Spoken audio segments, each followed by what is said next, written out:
నమస్తే TV triple 9 news. ఇక వార్తల్లోని వివరాలు చూద్దాం.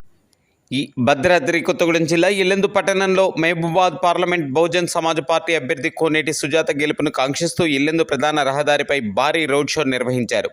మహబూబాబాద్ పార్లమెంటరీ బహుజన్ సమాజ్ పార్టీ అభ్యర్థి కోనేటి సుజాత ఈ సందర్భంగా ప్రతి ఓటర్ని కలుస్తూ తాను గెలిస్తే ఏ విధంగా అభివృద్ధి పథకాలు తీసుకువస్తారో, ప్రజలకు ఏ విధంగా న్యాయం చేకూరుతుందో తెలియజేస్తూ ఓటును అభ్యర్థించారు.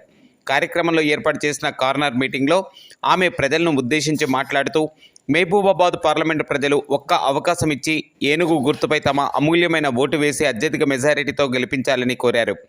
కార్యక్రమంలో మహబూబాబాద్ పార్లమెంటరీ దార్ల శివరాజ్, ఇల్లెందు నియోజకవర్గ అధ్యక్షులు వెంకన్న నాయక్, రాయల శ్రీను, సుధాకర్, ఎడ్ల శ్రీను, బహుజన్ సమాజ్ పార్టీ ముఖ్య నాయకులు, కార్యకర్తల, అభిమానులు అధిక సంఖ్యలో పాల్గొన్నారు.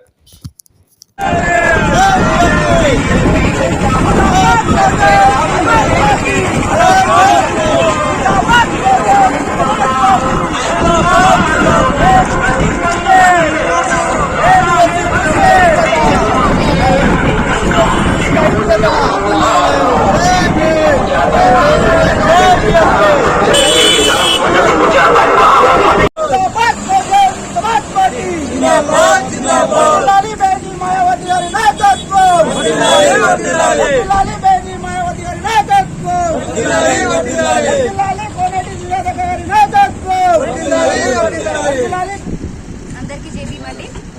నేను మీ సుజాత రాములు కోనేటి, బహుజన్ సమాజ్ పార్టీ మహబూబాబాద్ ఎంపీ అభ్యర్థిని.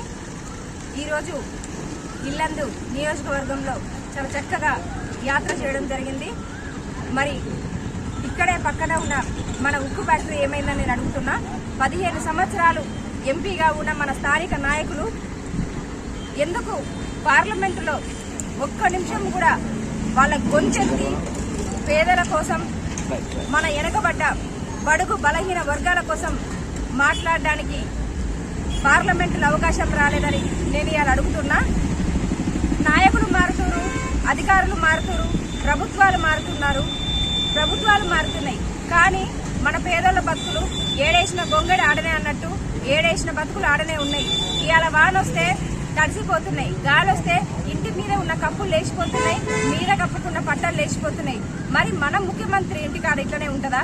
మన ఎంపీలు, ఎమ్మెల్యేలు, మినిస్టర్లు, గవర్నమెంట్ అధికారులు, పెద్ద పెద్ద ఐఏఎస్ ఆఫీసర్లు, ఐపీఎస్ ఆఫీసర్లు ఇట్లాంటి గుడిసెలలో బతుకుతారని నేను అడుగుతున్నా. ఈసారి వచ్చే ఎలక్షన్లో అత్యధిక మెజారిటీ తోటి ఏనుగు గుర్తు, నా సీరియల్ నెంబర్ 3 మీద ఓటేసి మీ నిరుద్యోగిని, మీ నిరుపేద బిడ్డని, ఒక ఆడబిడ్డని ఈ 3 సార్లు ఎంపీలుగా చేసిన ఈ ఎంఈలని ఈ మహబూబాబాద్ దోసుకొని 100 కోట్ల సొమ్ము చేసుకొని ఈ సొమ్ము కాజేసిన మన ప్రజల సొమ్ముని, మన పిల్లల నోటికాడి బుక్కని గుంజుకొని కాజేసిన ఈ భూ బకాసురులను తుక్కుగా ఓడగొట్టి మీ బిడ్డనైన నన్ను, ఆడబిడ్డను ఆదరించి మన బతుకులు మారుస్తందుకు నాకు సహకరిస్తారని మీ అందరినీ వేడుకుంటున్నా. మరి ఇవాళ ఏదైతే ఉక్కు ఫ్యాక్టరీ ఉందో, బయ్యార ఉక్కు ఫ్యాక్టరీ గురించి ఎందుకు వీళ్ళు మాట్లాడతలేరని నేను అడుగుతున్నా. బయ్యార ఉక్కు ఫ్యాక్టరీ మాట్లాడి తీసుకొస్తే ఆ ఉక్కు ఫ్యాక్టరీ వల్ల 20 నుంచి 30 వేల మందికి ఉపాధి కలుగుతుంది. మరి మన అమ్మలు, అయ్యలు ఇవాళ 40-50 ఏళ్లు దాటితే మోకాల నొప్పులతోటి, ఇప్పుడున్న ఆరోగ్య సమస్యలతోటి వాళ్ళ హాస్పిటల్కి పోదామంటే కనీసం నాణ్యమైన చికిత్స లేక హాస్పిటల్లోనే చచ్చిపోయే పరిస్థితి ఉంది. మరి మన నాయకులు, మనం ఓట్లేసి గెలిపించుకున్న నాయకులు మన బస్తీ దవాఖానాలకు, గవర్నమెంట్ హాస్పిటల్కు పోతారని నేను అడుగుతున్నా. వాళ్ళకేమన్నా అయితే ఇవాళ కేర్ హాస్పిటళ్ళు, యశోద్ హాస్పిటళ్ళు, లేకపోతే అపోలో హాస్పిటళ్ళు, ఇంకేమన్నా అయితే వాళ్ళ హాస్పిటల్నే ఇంటికి తెచ్చుకుంటారు. మరి మాకేమన్నా అయితే మన బస్తీ దవాఖానాలనే చచ్చిపోయే పరిస్థితి. వాళ్లకు ఒకలాగా చికిత్స, మనకు ఒకలాగా చికిత్స. మీరొక్కసారి ఆలోచించండి. మా మహబూబాబాద్ ప్రజలందరినీ మీ బిడ్డగా చేతులు జోడించి అడుగుతున్నా. మీరు నన్ను గెలిపిస్తే కార్పొరేట్ హాస్పిటల్కు దీటుగా నేను మన ప్రభుత్వ హాస్పిటల్ను తీర్చిదిద్దుతా. హైదరాబాద్ కు దీటుగా మన మహిబాద్ ని తీర్చిదిద్దుతా. కనీస రోడ్లు సౌకర్యాలు కూడా లేకపోవడం చాలా బాధాకరం. 15 ఏళ్లు ఒక్కొక్కరికి, బలరాం నాయక్ గారు కావచ్చు, సీతారాం నాయక్ గారు కావచ్చు, కవిత గారికి కావచ్చు, 15 ఏళ్లు 3 సార్లు అవకాశం ఇచ్చినాం. ఈ అవకాశం 5 ఏళ్లు వాళ్ళ చేతిలో పెట్టుకుని వాళ్ళు చెయ్యలేనిది మళ్ళీ ఏ ముఖం పెట్టుకొని వచ్చి మా ఓటర్లను మీరు మళ్ళీ ఒక అవకాశం ఇవ్వమని అడుగుతారని నేను మిమ్మల్ని నిలదీస్తున్నా. అయ్యా, మీరు 15 ఏళ్ళ అధికారం అనుభవించారు. మీ ఆస్తులేమో 100 కోట్లు అయినాయి. మావేమో ఎన్నుముకలు ఇరిగిపోయి మేము హాస్పిటల్లో పడుతున్నాం. మీ బతుకులేమో ఆకాశానికి అంతెత్తుగా బంగారాలు బిల్డింగులు అవుతున్నాయి. మా బతుకులేమో ఇంకా నేలమట్టం అవుతున్నాయి.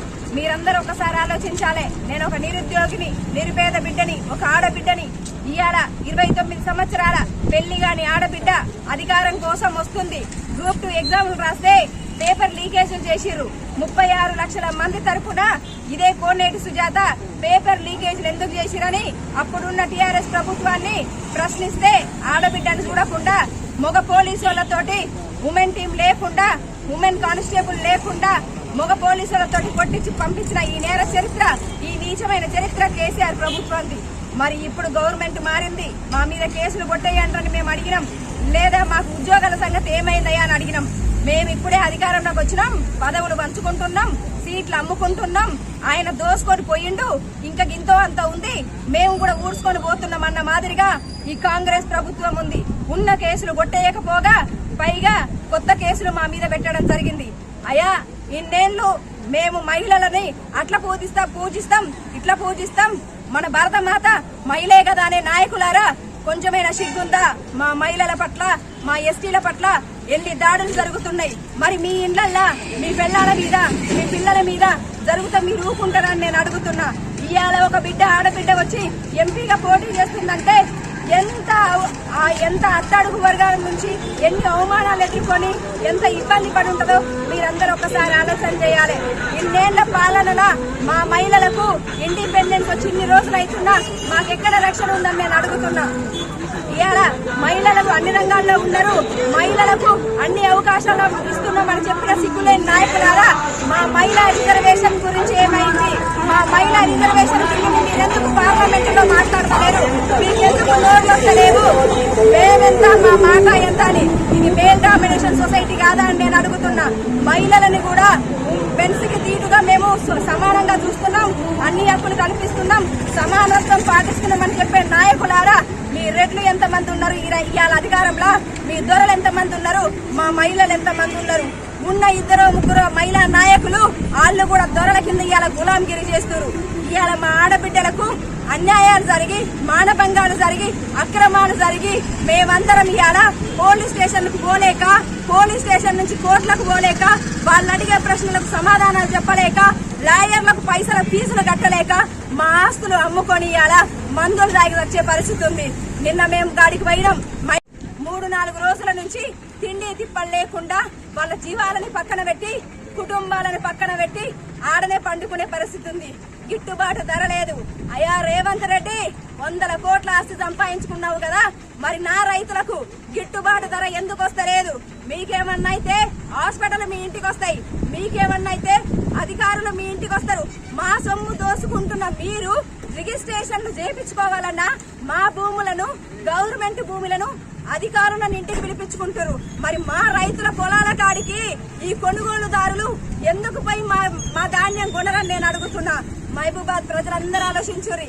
నన్ను కనుక మీరు ఎంపీగా గెలిపిస్తే మనం ఉన్న కాడికే రైతులు వచ్చి ధాన్యం కొనేటట్టు చూస్తా.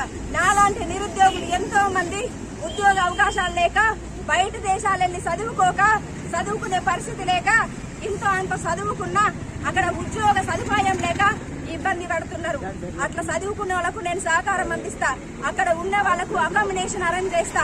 ఒకవేళ చదువు అయిపోయి ఉద్యోగం చేయాలనుకున్న వాళ్ళకు అక్కడ ఉద్యోగం కల్పిస్తా. మీ అందరూ కూడా ఒక అవకాశం నాకు ఇవ్వాలి. మన మహిళలు ఇవాళ 18 సంవత్సరాల నుంచి ఉన్న అక్క చెల్లెమ్మలు 55 సంవత్సరాల వరకు ఉన్న మా అమ్మలు, పెద్దమ్మలు, చిన్నమ్మలు ఇంటికి పట్టునే కూర్చొని కుటుంబాలను చూసుకుంటా, పిల్లల్ని చూసుకుంటా, ఫ్యామిలీలను చూసుకుంటా, మరో పక్క వాళ్ళు ఉపాధి సంపాదించుకునే బిజినెస్ ప్లాన్స్ నా దగ్గర ఉన్నాయి. నన్ను మీరు గెలిపిస్తే మీ ఇంటికాడనే మీరు చిన్న చిన్న బిజినెస్ చేసుకున్నటకు నేను సహకరిస్తా.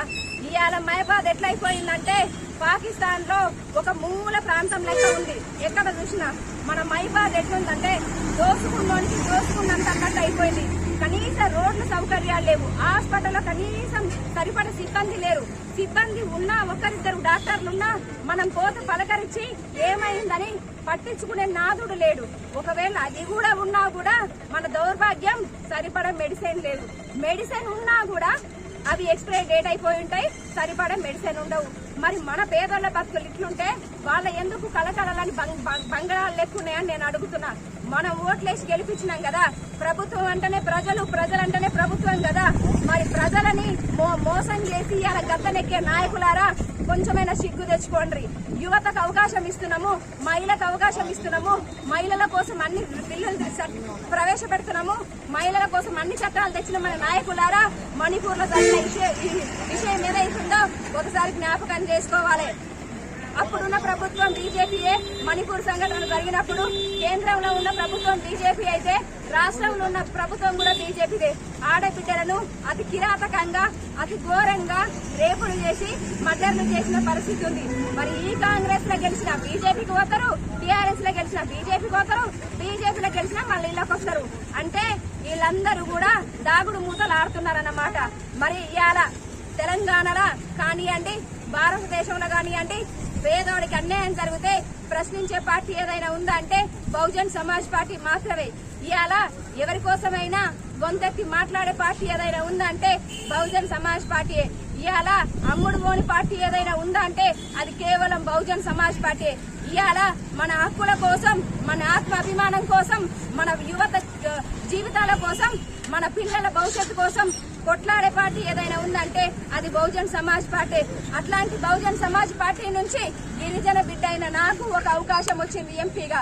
మరి ఇదే టీఆర్ఎస్ లను, ఇదే బీజేపీలను, ఇదే కాంగ్రెస్ లను నాలాంటి నిరుద్యోగికి, నాలాంటి ఆడబిడ్డకు, నాలాంటి నిరుపేద బిడ్డకు అవకాశం ఇస్తుండేనా ఈ దొరలు, ఈ రెడ్లని నేను అడుగుతున్నా. మీ అందరూ ఒకసారి ఆలోచన చేయాలి. మన బతుకులు మారాలంటే ప్రభుత్వాలు మారినా మన బతుకులు మారతలేవు, గవర్నమెంట్ మారినా మన బతుకులు మారతలేవు, అధికారులు మారినా మన బతుకులు మారతలేవు. ఎవరో ఒకరు ఏదో చేస్తారు అన్నట్టుగా మబ్బి పెట్టి మనల్ని మాయ చేసి మోసం చేస్తుండ్రు. ఒక్క అవకాశం మీరు మీ బిడ్డ అనుకోని 3వ నెంబర్ అయినా ఏనుగు గుర్తు మీద ఓటేసి అత్యధిక మెజారిటీ తోటి గెలిపిస్తారని మీ అందరినీ 2 చేతులు జోడించి మీ పాదాలకు నమస్కరించి అడుగుతున్నా. జై బీఎస్పీ. వార్తలు ఇంతటితో సమాప్తం. మళ్ళీ తిరిగి ప్రసారం అయ్యే టీవీ 9 న్యూస్ లో కలుద్దాం. అంతవరకు సెలవు.